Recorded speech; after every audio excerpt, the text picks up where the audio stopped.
Hello and welcome to our YouTube channel NBA Info. An epic 2023-24 NBA campaign is behind us, and it's time to review the entire season through the tried and true winners and losers lens. Several teams and players undoubtedly raised their profiles. Plenty outperformed expectations. But of course, it wasn't all positive. The inverse of those things happened too. And now, it's time to examine the biggest examples on either side of that ledger. Winner, Victor Wembanyama.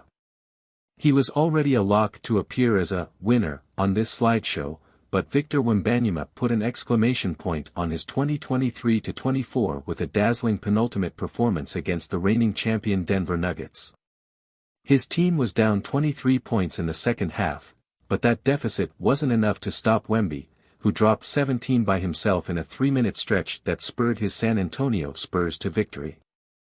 For the season, Wembanyama finished with averages of 21.4 points, 10.6 rebounds, 3.9 assists, 3.6 blocks and 1.2 steals, but even that doesn't do his development over the course of the campaign justice.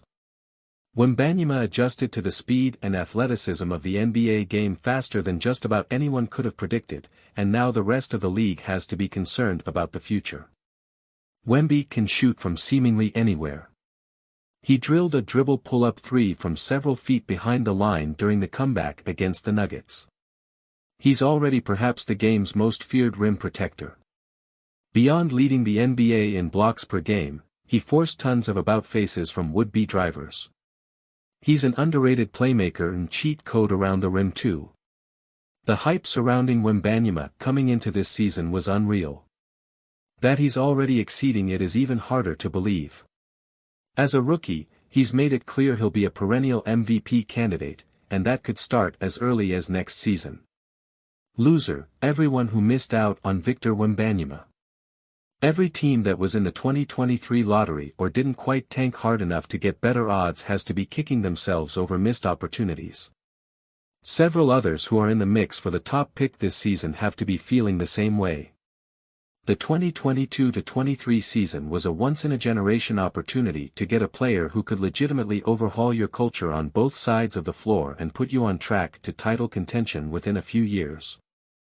And even if Brandon Miller has shown plenty of 3&D+ upside as a rookie, and Scoot Henderson has had some hope-restoring performances of late, neither is likely to erase the what-ifs their fans will be dealing with for years to come. And that's not to single those two out. The Utah Jazz certainly could have been more aggressive in hunting losses in 2022-23. The teams that had the same odds at number 1 as San Antonio, the Houston Rockets and Detroit Pistons, have to be annoyed at the lack of luck. It doesn't make much sense to dwell on it, but Wembanyama milestones will always be bittersweet for those who missed out. The Boston Celtics took their foot off the gas toward the end of the campaign, but that's because they gave themselves the luxury to do so by dominating most of the regular season. Boston has, by far, the best net rating and point differential in 2023-24. Jaylen Brown and Jason Tatum are both All-NBA candidates. There was a fringe All-Star case for Derek White back in February. And the off-season additions of Drew Holiday and Kristaps Porzingis couldn't have gone much better. Both fit the team brilliantly and magnified their new roles. And, as if all that wasn't enough, reserve Sam Hauser and Peyton Pritchard both showed serious developmental strides, while Al Horford seems to have found a way to freeze the aging process.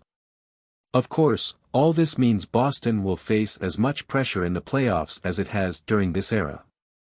But the Celtics are a historically great team that looks prepared to face that pressure. A handful of Eastern Conference teams, the Detroit Pistons, Washington Wizards, and Charlotte Hornets, have been at or near the bottom of the standings all season. And instead of singling out just one, we'll give all three nods as losers this season.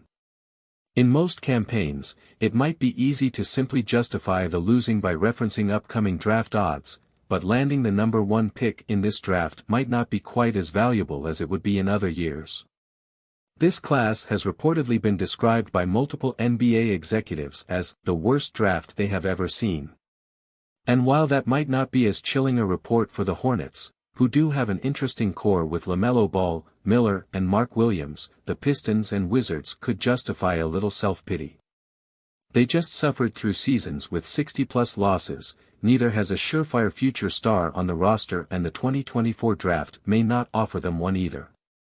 From Patrick Ewing's departure up until Jalen Brunson's arrival, the New York Knicks were dead last in the NBA in winning percentage and point differential. Multiple big-name players, including Carmelo Anthony, came and went without being able to break that culture of losing. Brunson has.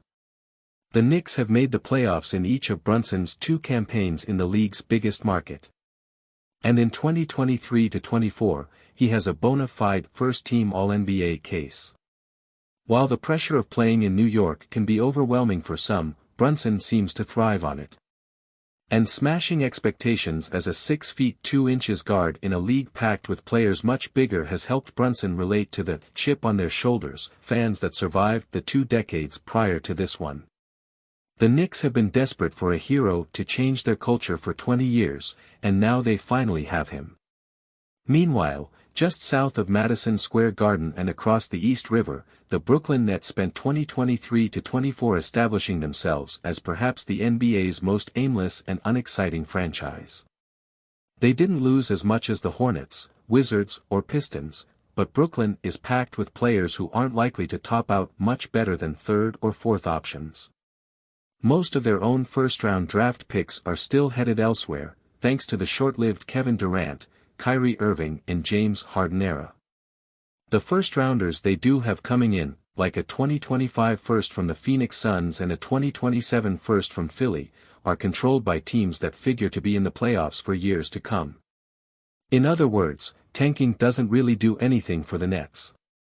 Barring some team overpaying for Mikal Bridges, something Brooklyn reportedly passed on in February, the only way out for Brooklyn is seemingly just waiting out the mediocrity.